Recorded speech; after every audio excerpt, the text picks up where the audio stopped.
நம்ம மாக்கி டோஜ் பிசிக்கரவே வந்து இறங்கி சண்டை போடுற மாதிரி வெறித்தனமா சண்டை போட்டு இருப்பாங்க. சுகுனாக்கே டஃப் கொடுப்பாங்கன்னா பாத்துக்கங்களேன், அவனே மறந்து போயிருவான். இவன் மனுஷ ஜென்மம் தானா அப்படின்னு சொல்லிட்டு முடிச்சுட்டு இருக்க நம்ம மாக்கி சுகுனாவெல்லாம் அந்த ஸ்வாட வச்சு அடிச்சு பறக்க விட்டு இருப்பாங்க. அவன் அப்படியே தூரமா பறந்து போய் நினைச்சுவான். அந்த கட் டெக்னிக் இருக்கு பாத்தீங்களா, அதை செம்ம போர்ஸா மாக்கியை பார்த்து அனுப்ப மாக்கி அந்த அவ்வளவு ஸ்பீடா வர அந்த கட் டெக்னிக்கே அசால்ட்டா அவங்க ஸ்வாட வச்சு டாஜ் பண்ணிட்டு சும்மா ஸ்டைலா நிப்பாங்க பாருங்க. அதை பார்த்துட்டு சுகுனா, நீ ஒரு ஆர்டிஸ்ட், நீ நிறுத்திட்டல அப்படி சொல்லிட்டு மிரண்டு போய் பார்த்துட்டு இருப்பான் சுகுனா.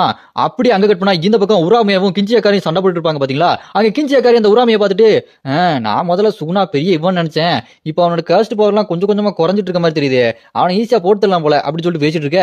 அதை கேட்டு உராமே, நீ ஏன்டா இப்படி பேசிட்டு இருக்க, உனக்கு சுகுனா பத்தி ஒண்ணுமே தெரியாது, அவர் ஃபுல் பவர் இன்னும் யூஸ் பண்ணவே இல்லடா, ஏன் கோஜா கூட சண்டை போடும்போது கூட அவரோட பவரை யூஸ் பண்ணவே இல்ல, அவருக்கு யார் ஈக்குவலா இருக்காங்க அப்படின்னு நினைக்கிறாரோ அப்பதான்டா அவரோட உண்மையான பவர் யூஸ் பண்ணுவாரு, அவரோட உண்மையான முகத்தை நீ இது வரைக்கும் பார்த்தது இல்ல, அது ரொம்ப கொடூரமா இருக்கும் அப்படின்னு சொல்ல. அதை கேட்டு கிஞ்சிய காரியம், அப்படியா அப்படின்னா இப்ப இருக்கிற மூஞ்சி வடிவமா கேவலமா இருக்கும் அப்படின்னு சொல்லிட்டு நக்கல் பண்ணிட்டு இருக்க.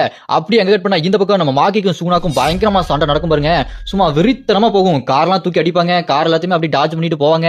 இந்த மாதிரி மாத்தி மாத்தி அடிச்சுக்க சண்டை போயிட்டே இருக்கும்போது என்ன ஆகும், சுகுனா அவன் கட்டுக்கு நீங்க போட்டு அடிச்சு பறக்க விட்டுருவான் மாக்கிய. அதை அப்படியே டாஜ் பண்ண ட்ரை பண்ணி பில்டிங் எல்லாம் உடச்சிட்டு உள்ள போவாங்க பாருங்க. அங்க பில்டிங்குள்ள வச்சு நம்ம மாக்கிக்கும் இங்க சுகுனாக்கும் சண்டை பயங்கரமா போயிட்டு இருக்கும்போது அந்த ஈனோ இருக்கான் பாருங்க, டக்குன்னு சுகுனா பின்னாடி வந்து அட்டாக் பண்றதுக்காக வருவான் பாருங்க.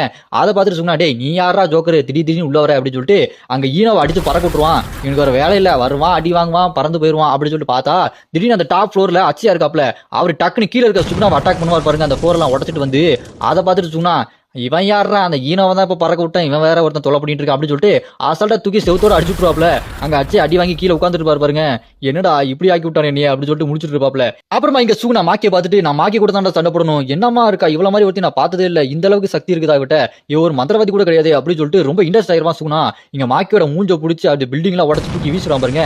மாக்கி அப்படியே பறந்து போய் கீழே நின்று இருப்பாங்க. மறுபடியும் ஜம்ப் பண்ணி போய் சுகுனா மாக்கி கூட பயங்கரமா சண்டை போட்டுட்டே இருப்பான். அப்படியே சுகுனா சண்டை போட்டுட்டு இருக்கும்போதே மாக்கி பார்த்து சொல்லிட்டு இருப்பான், ஒன்ன மாதிரி ஒரு ஆளை நான் பார்த்ததே இல்ல, உங்ககிட்ட கர்ஸ்ட் எதுவுமே இல்ல, ஆனா வெறும் பிசிக்கல் ஸ்ட்ரென்த் வச்சு இந்த மாதிரி சண்டை போடுறியா, இது எனக்கு ரொம்ப ஆர்வமா இருக்கு, சரி இப்போ என் ஸ்ட்ரென்த் பாக்குறியா அப்படின்னு சொல்லிட்டு அந்த ரிவர்ஸ் கஸ்ட் டெக்னிக் யூஸ் பண்ணி அவனோட இதயத்தை அப்படி ஸ்ட்ராங் ஆகிட்டு இருந்தான் பாத்தீங்களா, அதை ஹீல் பண்ணிட்டு இருந்தான் பாத்தீங்களா, அதை அப்படியே ஸ்டாப் பண்ணிட்டு என்ன பண்ணுவான், கையை முறுக்கிட்டு பிளாக் கிளாஸ் இருக்கு பாத்தீங்களா, அந்த அட்டாக்கை விடுவான் பாருங்க மாக்கிக்கு.